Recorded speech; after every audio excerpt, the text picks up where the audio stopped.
Binili rin. Hindi ko alam. Yan, maglalagay kaming abono sa ampalaya mga po. Para siya gumanda at yumabong.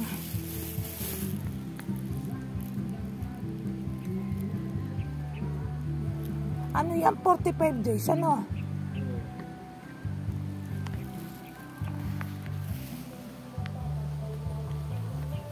Ahahahan. Pustak pang ganyan, no? Ba't lang ano, anong ginawa mo? Tinakpan mo rin. Makita mo yan. Ilang araw lang yan eh. Biglang gaganda yung ampalaya mo. Dapat mo. Huwag mong absan lang. Paano malalagyan ng... Ibalik mo at kakaykay ng manok. Ikaw na maglagay, oh. At ako tagalagay mo.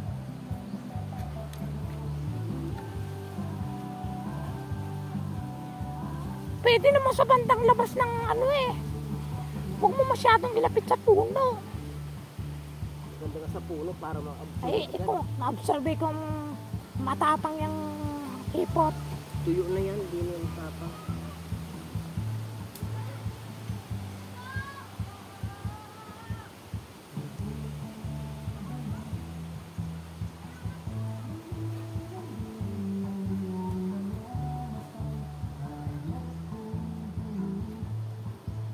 Si Lolo.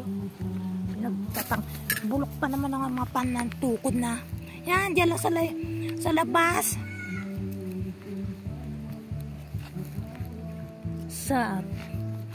Hirap itusok yung tigas eh.